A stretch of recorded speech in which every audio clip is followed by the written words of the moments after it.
para la paz.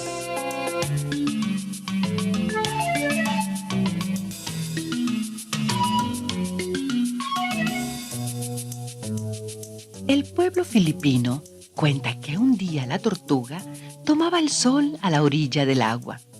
Al levantar su cabeza calva, vio un objeto que flotaba. Era una planta de bananos.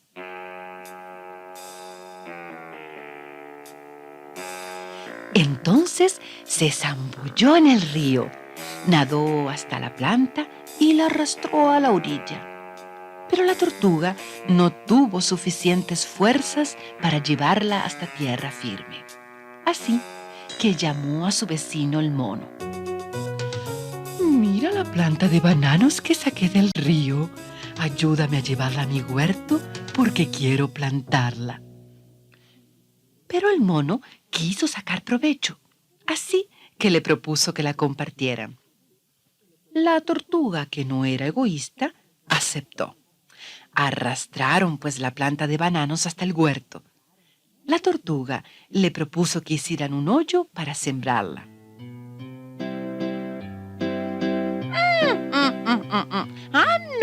No. Dijimos que la dividiríamos. ¿Es verdad? Cuando dé bananos, los dividiremos, la mitad para cada uno. El mono no estuvo de acuerdo. Quería dividir la planta ahí mismo, partirla a la mitad. La tortuga protestó. Ella sabía que esa no era la manera de hacerlo. El mono insistió en llevarse su parte en ese momento. Y la tortuga no tuvo más remedio que complacer a su vecino. Así que cortó la planta en dos. El mono avaro miró la mitad superior, llena de hojas verdes, y le pareció la mejor. ¡Yo quiero la parte de arriba!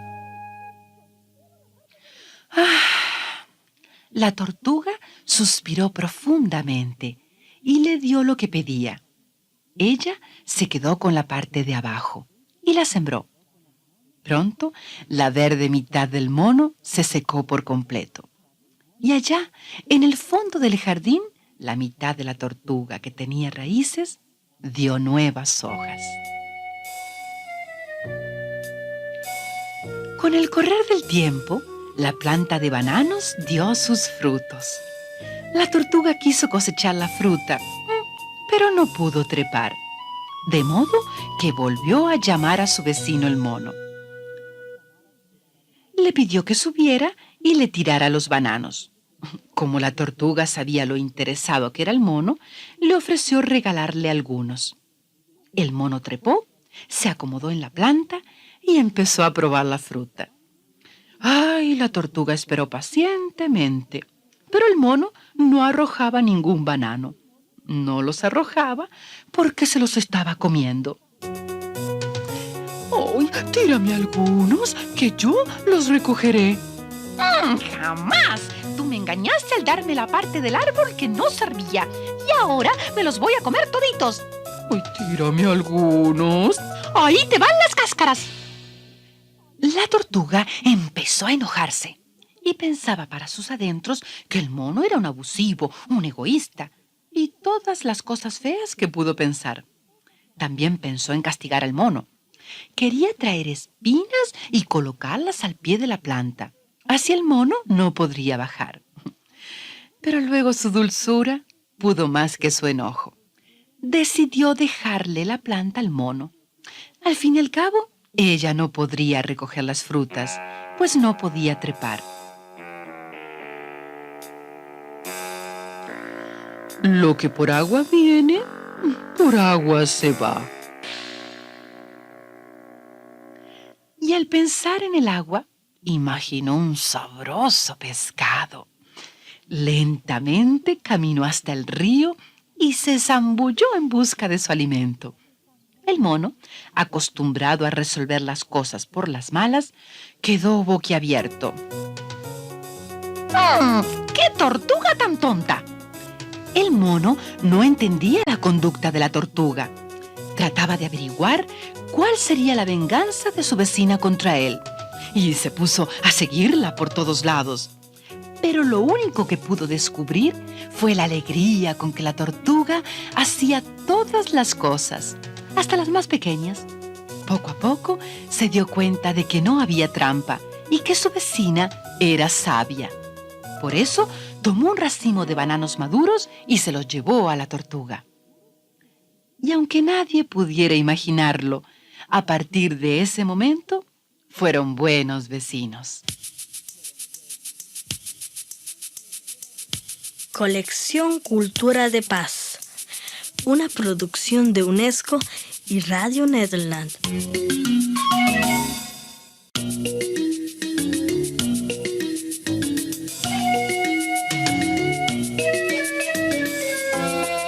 Cuentos para la paz.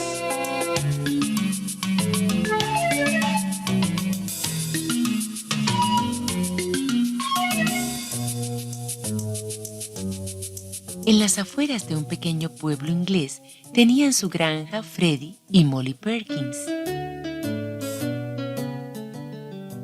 Molly se dedicaba a las labores de la casa y Freddie trabajaba la tierra.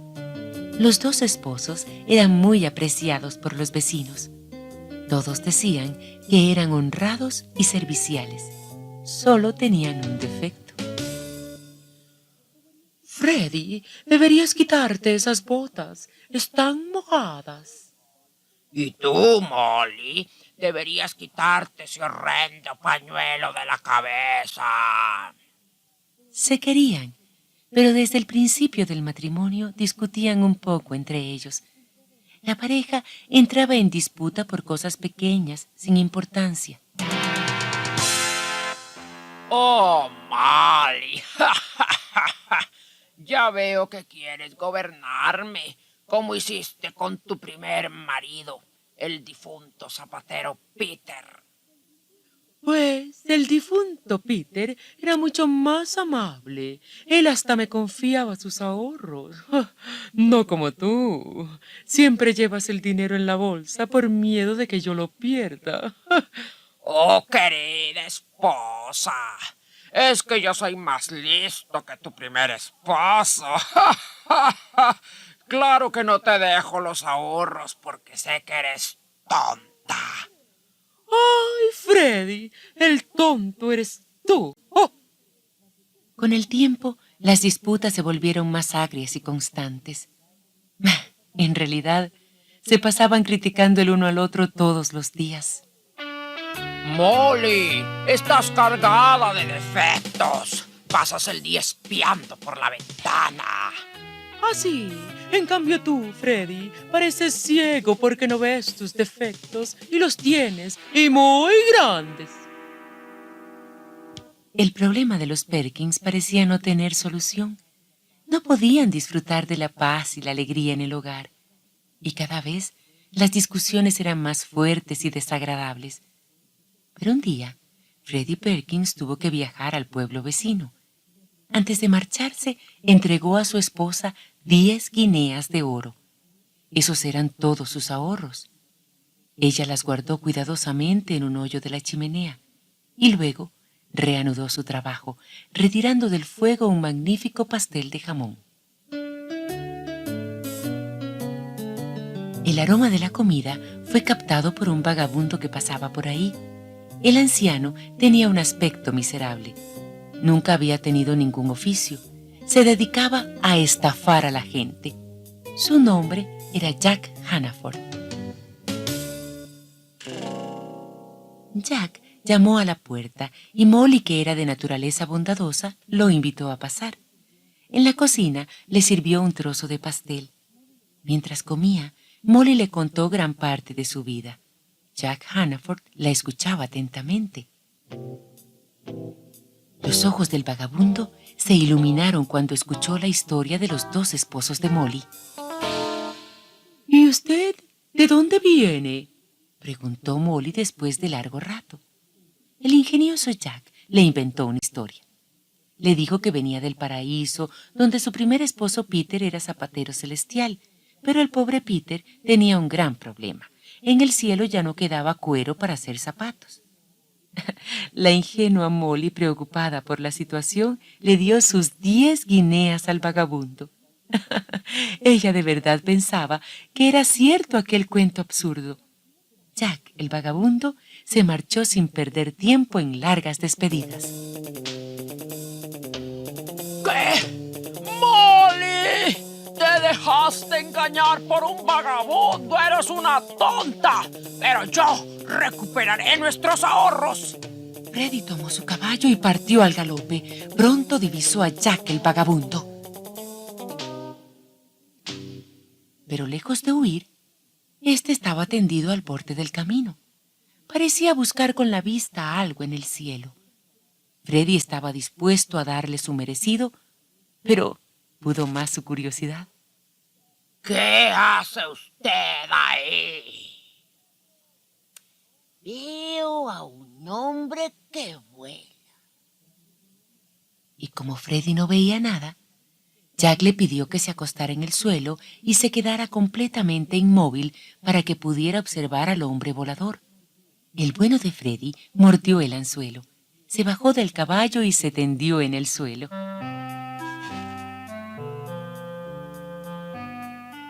Apenas lo hizo, el vagabundo se montó en el caballo y escapó a galope. El astuto Jack había inventado una nueva jugarreta y Freddy había sido engañado. Soy doblemente necio. Primero acuso a mi mujer por haber perdido nuestros ahorros. Y ahora yo también me he dejado robar por ese estafador, aún sabiendo que lo era. Así que nada puedo reprocharle a mi Molly. Lo mejor será que vuelva a casa y viva en paz con mi esposa. Y así fue. Desde aquel día, el matrimonio vivió en paz y concordia. Aprendieron a soportarse sus defectos con paciencia y alegría. Y cuando recordaban que en parte debían su paz a un bribón, celebraban lo sucedido con alegres carcajadas. Colección Cultura de Paz, una producción de UNESCO y Radio Nederland.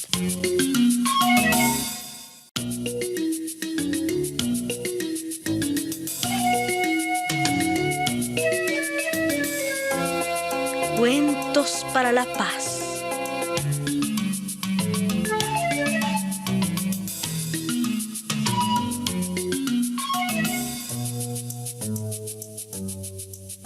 Dicen los griegos que los ratones son ratones y que todos forman una sola familia.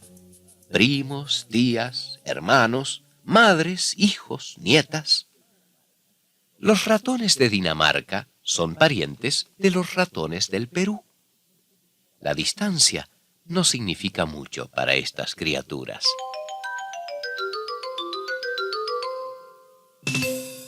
Pues así, Mikis, un ratoncito campesino, era primo de Teo, un ratoncito de la ciudad. Tenían muchos años sin verse, pues Teo había nacido en la ciudad y Mikis nunca había salido del campo. Un día, después de mucho tiempo, Teo llegó a visitar a su primo campesino. Encontró la humilde casita de Mikis limpia y adornada. El ratoncito campesino había puesto todo su empeño en atender a Teo. ¡Con qué elegancia viste, Teo!, pensó Mikis con un poquitín de envidia. Y colocó sobre la mesa un queso aromático. También le dio nueces que había recogido al pie de un nogal. Se esforzó todo lo que pudo por atender bien a su primo. Teo no cesaba de hablar de las maravillas de la ciudad. Y entre mordisco y mordisco mencionaba su fabulosa casa. Hablaba de los lujos y placeres que se pueden encontrar en la ciudad. Mikis se iba sintiendo un poco incómodo. Su casita se le hacía de pronto demasiado sencilla y su vida muy tranquila y aburrida. Teo se expresaba con ademanes distinguidos y su voz hacía soñar a Mikis con las luces de neón y las tiendas de dulces. ¡Tienes que venir conmigo, Mikis! Mi casa es una mansión señorial con grandes alfombras y cortinajes. ¡Hoy si vieras toda la acción que hay en la ciudad! Es emocionante y divertido ver a la gente. ¡Brum! Los coches, los letreros luminosos. ¡Uy! La verdad, Mikis, no comprendo cómo puedes vivir en tu miserable casita. Si echaras una mirada a la forma en que vivimos en la ciudad, te aseguro que te olvidarías de tu pobre choza. ¡Uy! Al fin, Teo, el citadino, convenció a su primo Mikis. Cuando terminaron de merendar, los dos ratoncitos cerraron la casita de campo y emprendieron el viaje a la ciudad. Cuando llegaron a la mansión de Teo, daban las 12 de la noche. El lujoso reloj del comedor les daba la bienvenida con su tic-tac. Mikis contemplaba deslumbrado tanta riqueza. El inmenso salón estaba magníficamente alumbrado. La mesa desbordaba suculentos manjares. Teo instaló a Mikis en un cojín de raso y le trajo diversas viandas de la surtida mesa del comedor. ¿Qué te parece, Mikis? Y por eso te dije que debías abandonar para siempre tu mísera vida campesina. Resultaba delicioso probar aquellos manjares. Mikis jamás había probado algo tan sabroso. De pronto, muchas personas entraron al comedor. Teo tomó a Mikis de la pata y lo arrastró afuera. ¡Oh! ¿Qué ocurre? Preguntó Mikis sorprendido. Teo le señaló un perro que acompañaba a las personas. Un pequeño perro ratonero. Volveremos cuando se hayan ido y comeremos tranquilamente las sobras del banquete. Pero luego tuvieron que esconderse de nuevo. Nana, la gata, merodeaba por los pasillos. Mikis sentía hambre, así que, atraído por un pedazo de queso, se acercó a un extraño artefacto. ¡Quieto! ¡Si comes ese queso morirás! ¡Eso es una ratonera! Mikis ya no quiso oír más. Decidió volver al campo esa misma noche. Teo no podía creerlo. ¿Cómo alguien puede preferir el campo? La vida es dura y no se goza de las comodidades de la ciudad. Además, se carece del refinamiento y la elegancia. Mikis sonrió, dejando ver sus blancos dientecillos. Cada quien vive donde le calce mejor. Existen personas que por sus ocupaciones deben vivir en la ciudad, como los banqueros, las secretarias, los especialistas en computadoras. Pero otros son amantes del canto de los pájaros, de levantarse temprano y sembrar y cosechar los alimentos. Y es tan noble ser campesino como ser el alcalde de una ciudad. Todo depende del amor que se ponga en el trabajo. Colección Cultura de Paz, una producción de UNESCO y Radio Nederland.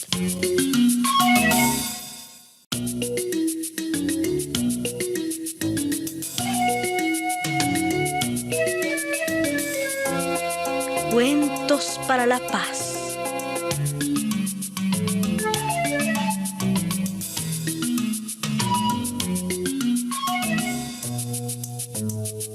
Había una vez un reino que era muy parecido a otros reinos, con un rey, una reina, soldados, agricultores y todo lo demás.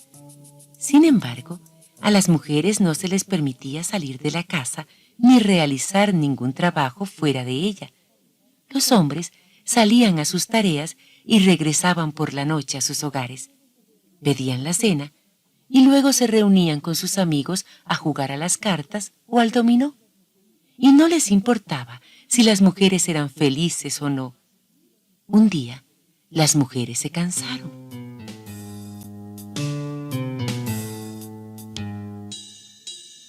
¿Qué es lo que sucede con los hombres? Llegan a casa, exigen, vociferan y nos tratan mal. ¿Es que acaso no entienden que nosotras trabajamos mucho?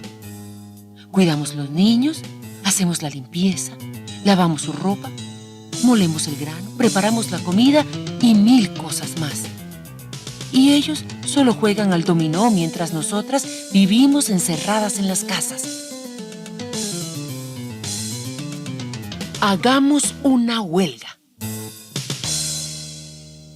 Y así fue. Las mujeres hicieron una huelga.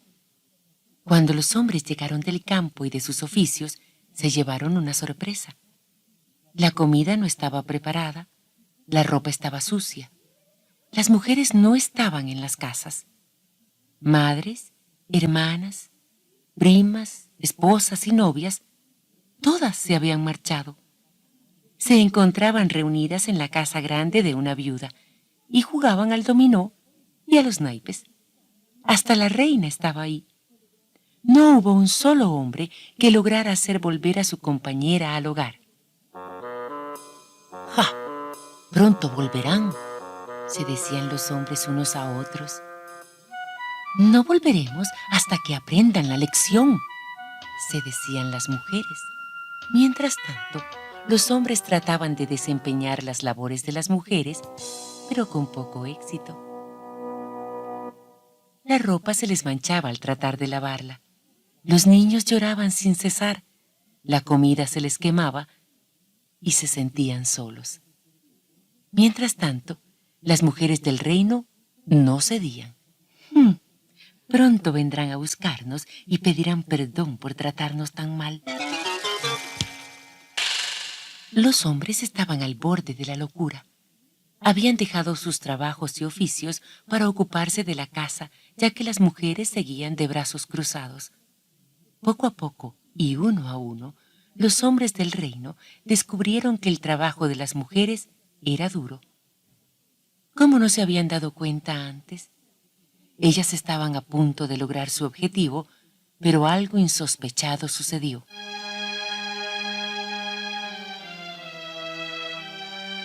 Al estar los hombres ocupados en las casas, los plantíos empezaron a secarse. El ganado vagaba sin rumbo. Se agotaba el trigo en el reino y la comida empezó a escasear. Todo se volvía un desastre. Entonces, las mujeres y los hombres decidieron buscar la manera de solucionar el problema. Cada parte escogió a una persona para negociar. Ambos se reunieron en un lugar neutral, el bosque junto al lago. Estaban malhumorados y resentidos. Ustedes nos encierran en el hogar, decía la reina. Solo las protegemos del duro mundo exterior, decía el rey. Nos tratan como esclavas. ¡Esclavas! ¡Ja! Trabajamos como animales para ustedes. Tenemos una lista de peticiones, dijo la reina, y extendió un largo papel. Las mujeres pedían que se les permitiera salir de sus casas y aprender otros oficios. Algunas querían ser agricultoras, otras constructoras, algunas artesanas, carpinteras, compositoras de música, en fin, muchos quehaceres. El rey frunció el ceño y meditó un rato. De acuerdo, si eso quieren. Eso es todo. La reina levantó una ceja y continuó. Los hombres deben compartir los oficios domésticos. ¿Qué? ¡Eso jamás! La reina recogió su largo vestido y se dispuso a partir. Detente. Detente, de acuerdo. Compartiremos las tareas domésticas. Pero ustedes ayudarán en la recolección de las cosechas, propuso el rey. La reina estuvo de acuerdo. No era cuestión de aprovecharse de la situación. Y así, Una a una fueron planteadas las peticiones. Algunas fueron aceptadas, otras fueron modificadas para que todas las personas estuvieran contentas. Al terminar la negociación, el rey y la reina juntaron sus coronas y observaron muy juntos el atardecer en el lago. Las mujeres volvieron con sus padres, hermanos, maridos e hijos. Las tareas del campo y del hogar se repartieron.